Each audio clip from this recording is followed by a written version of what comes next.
গত 15 বছর যাবৎ এই লোকগুলোই বিভিন্ন অপকর্মের সঙ্গে জড়িত ছিল। সালমান, পলক আছে, তারপরে আরো অনেক মন্ত্রী এমপি আছে, সবার নাম তো এখন বলা যাবে না, অনেকে আছে। কাঠগড়ায় দাঁড়িয়ে প্রায় 10 মিনিট একে অপরের সঙ্গে কথা বলছিলেন সাবেক আইনমন্ত্রী আনিসুল হক ও সাবেক উপদেষ্টা সালমান এফ রহমান। এমনটাই জানান ঢাকা মহানগর দায়রা জজ আদালতের প্রধান public prosecutor Omar Faruk Faruki. 30 April বুধবার সকাল 10টা 25 কাঠগড়ায় তোলা হলে এমন চিত্রই দেখা যায়।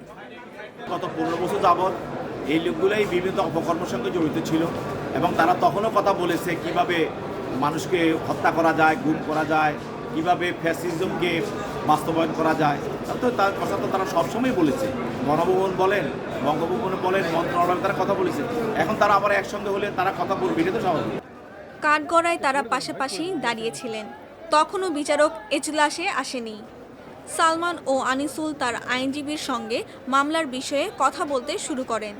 জানতে চান আজ তার বিরুদ্ধে কতটি মামলার শুনানি অনুষ্ঠিত হবে, কতটি মামলায় তাকে গ্রেফতার দেখানো হবে।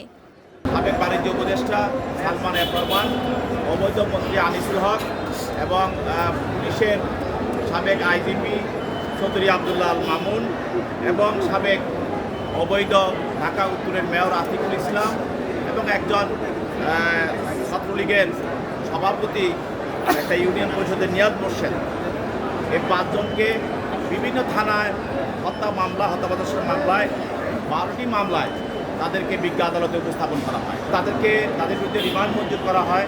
তাদের পক্ষে তাদের আইনজীবীরা ছিল। পৃথক 3টি হত্যা মামলায় আনিসুলের 2 দিন, সালমানের 3 দিন এবং সাবেক আইজিপি চৌধুরী আব্দুল আল মামুনের 3 দিনের রিমান্ড মঞ্জুর করেন আদালত।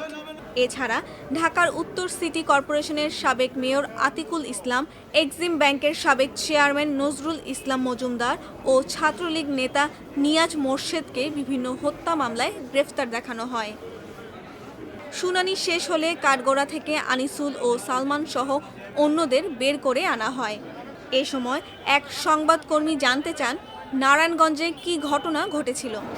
আপনাকে যে সেদিন আপনার উপর হামলা হলো, কিছু বলতে চান? তখন নিশ্চুপ থাকেন আনিসুল হক। মাথা নিচু করে হাজতখানার উদ্দেশ্যেই হাঁটতে থাকেন আনিসুল হক।